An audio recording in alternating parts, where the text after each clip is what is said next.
Gun violence claims more victims, the headlines proclaim.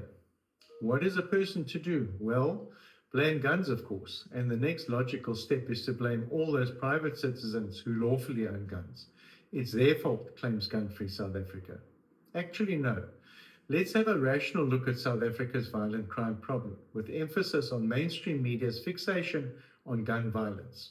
We can pin this argument to two propositions. Number one, South Africa's violent crime rates remain persistently high despite extensive laws, policies, and mandates. Two, effective crime prevention in countries with a strong constitution and laws is usually an outcomes problem, not a framework availability problem. A framework availability problem is when the state lacks lawful authority or strategy. In South Africa, we have a double whammy in that the state does not lack lawful authority. We have robust and appropriate laws, but we can all agree that there's no clear strategy to deal with criminal violence. An outcomes problem is when authority and strategy exist, but when the state fails to convert them into reduced violence. And that is what our public are living with every single day. So symbolic or compliance-focused interventions, such as the proposed amendment to the Firearms Control Act, simply dilute capacity when violence itself is concentrated and targeted by area, nature, method, and times, and that at the hands of a small group of people. Meanwhile, in a crystal clear demonstration of its own inability to manage administration at all, the South African Police Service has racked up a bill exceeding 1 billion rand over a botched contract for a biometric firearm management system for the firearms issued to police officers. The Sunday Times has reported that more than 3,000 police firearms have gone missing since the systems went dark, with authorities unable to track weapons. Yet private gun owners are held up by the ANC and Gun Free South Africa as being responsible for violent crime. In December 2025, SAPS lost a Pretoria High Court case where Judge Sulet Potterall ordered the police to pay the system developer 644 million rand for the system's intellectual property. A further 120 million rand was awarded for maintenance and support, with interest continuing to accumulate on both amounts.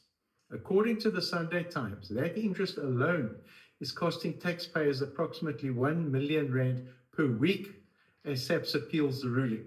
Two, it is reported that the head of SAPS Crime Intelligence, Major General Nozipho Mabondo, has no SAPS security clearance, is currently out on bail facing fraud charges, and was labeled by the IGI as a national security risk. Safe Citizen cannot confirm these reports by News 24, but if there's a shred of truth in them, it is a very, very serious indictment on the state of policing in our country. And if this is the institution that is floating the disarmament of private and law-abiding South Africans to fix violent crime, where do we stand? If SAPS had an intelligent and service-focused strategy, what would a proper implementation look like? Well, enforcement of laws must refocus on illicit violence, chronic offenders, and criminal networks, not the law-abiding citizens. Policing effectiveness and deterrence should strategically increase without unnecessary expansion of coercive powers based on a party-specific ideology to disarm private citizens. This erodes public trust, reduces cooperation, affects deterrence, and undermines institutional legitimacy. It is irrational to create laws to disarm citizens while simultaneously failing to fix the crime problem. Meaningful civilian oversight, transparency, and trust are 100% necessary because the state will never win over violent crime without the help of all South Africans. And tens of millions of us don't trust the state to look after us.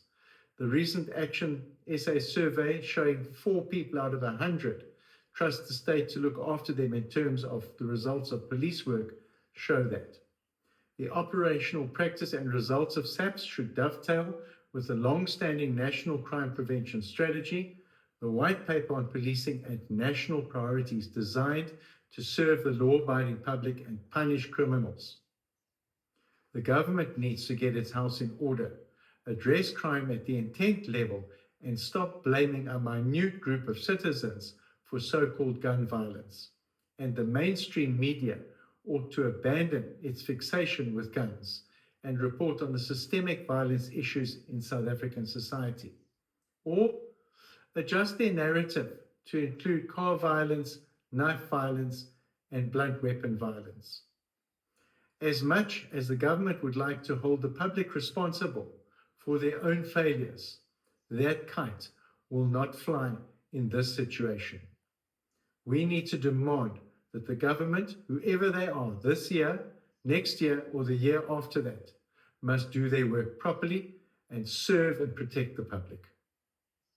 Thank you all for watching. Please share this with as many people as you possibly can. We need members in Safe Citizen.